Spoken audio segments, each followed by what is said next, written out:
Murmansk Airport is the only known exception to this otherwise infallible rule, and architects have on the whole tried to reflect this in their designs.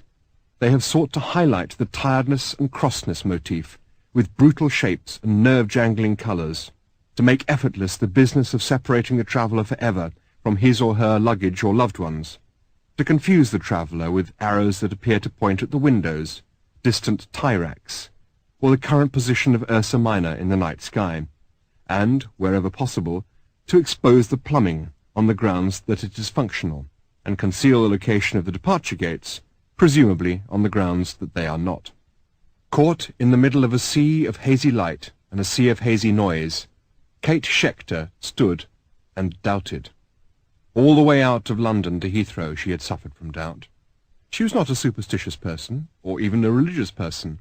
She was simply someone who was not at all sure she should be flying to Norway. But she was finding it increasingly easy to believe that God, if there was a God, and if it was remotely possible that any godlike being who could order the disposition of particles at the creation of the universe would also be interested in directing the traffic on the M4, did not want her to fly to Norway either. All the trouble with the tickets, finding a next-door neighbour to look after the cat, then finding the cat so it could be looked after by the next-door neighbour, the sudden leak in the roof, the missing wallet, the weather, the unexpected death of the next-door neighbour, the pregnancy of the cat, it all had the semblance of an orchestrated campaign of obstruction, which had begun to assume godlike proportions. Even the taxi driver, when she had eventually found a taxi, had said, "Norway? What do you want to go there for?" And when she hadn't instantly said, "The Aurora Borealis, or fjords," but had looked doubtful for a moment and bitten her lip, he had said, "I know, I bet it's some bloke dragging you out there. Tell you what, tell him to stuff it, go to Tenerife." There was an idea. Tenerife. Or even, she dared to think for a fleeting second, home.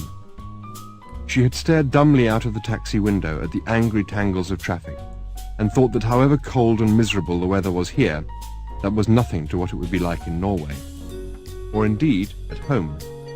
Home would be about as icebound as Norway right now, icebound and punctuated with geysers of steam bursting out of the ground, catching in the frigid air, and dissipating between the glacial cliff faces of 6th Avenue. A quick glance at the itinerary Kate had pursued in the course of her 30 years would reveal her without any doubt to be a New Yorker. Although she had lived in the city very little, most of her life had been spent at a constant distance from it.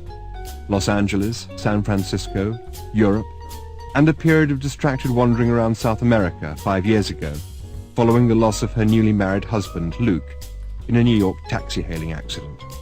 She enjoyed the notion that New York was home, and that she missed it. But in fact, the only thing she really missed was pizza.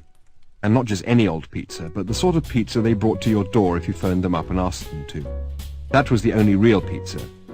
Pizza that you had to go out and sit at a table staring at red paper napkins for wasn't real pizza, however much extra pepperoni and anchovy they put on it. London was the place she liked living in most, apart, of course, from the pizza problem, which drove her crazy. Why would no one deliver pizza? Why did no one understand that it was fundamental to the whole nature of pizza that it arrived at your front door in a hot cardboard box, that you slithered it out of greaseproof paper and ate it in folded slices in front of the TV? What was the fundamental flaw in the stupid, stuck-up, sluggardly English that they couldn't grasp this simple principle? For some odd reason, it was the one frustration she could never learn simply to live with and accept, and about once a month or so, she would get very depressed, phone a pizza restaurant, order the biggest, most lavish pizza she could describe, pizza with an extra pizza on it, essentially, and then, sweetly, ask them to deliver it. To what? Deliver. Let me give you the address. I don't understand. Aren't you going to come and pick it up? No. Aren't you going to deliver? My address? We don't do that, miss. Don't do what? Deliver. You don't deliver? Am I hearing you correctly?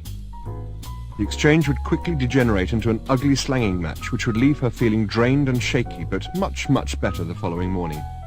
In all other respects, she was one of the most sweet-natured people you could hope to meet. But today was testing her to the limit. There had been terrible traffic jams on the motorway, and when the distant flash of blue lights made it clear that the cause was an accident somewhere ahead of them,